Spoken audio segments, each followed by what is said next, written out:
Today's reading is Red Guy from the Sexypedia Wiki. Source content warning.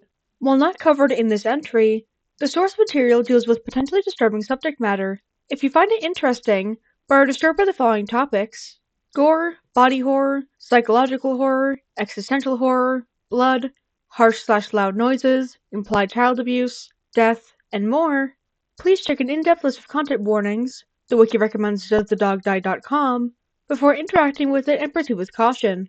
Spoilers ahead! This article contains major spoilers about this sexy person and/or their source material. Please proceed with caution. Red Guy is one of the three main characters of Don't Hug Me, I'm Scared. Over the course of the web series, Red Guy realizes he's in a show and escapes.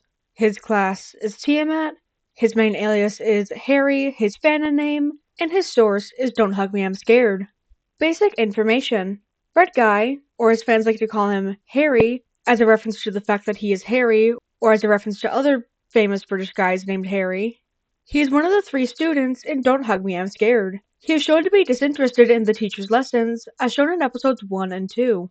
Archetypes. Fourth wall blurring. In episode 4 of the web series, Red Guy ends up escaping the show. In episode 6, he finds the machine that creates the teachers and tries to stop it. In the end, he pulls the plug of the machine, restarting the series.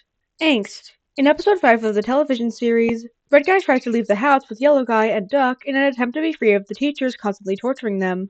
However, he is unsuccessful.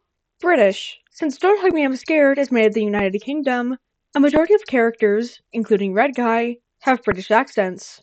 Capitalist. In episode 1 of the television series, Red Guy becomes the CEO of Petersons and Sons and Friends, Bits and Parts. DILF/parental figure. Fanon often depicts Red Guy as a father figure to Yellow Guy.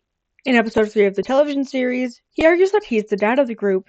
Distinctive voice/distinctive speech patterns. Red Guy mostly has a distinctive flat tone to his voice and a stoic, monotonous way of speaking.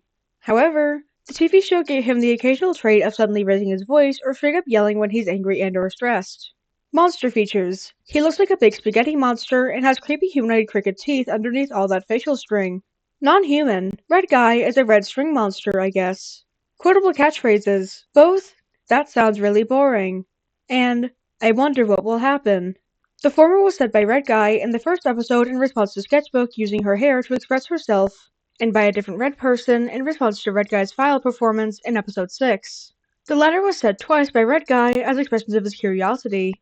First in episode 3 when Yellow Guy ran away, and then later saying it before pulling the plug in episode 6.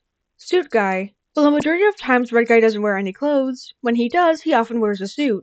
Tall. He is the tallest of the main three puppets, helped by the fact that he's the only one not actually a puppet, but an actor in a costume. Thin. He is pretty slender. Fanon tropes. John Locked.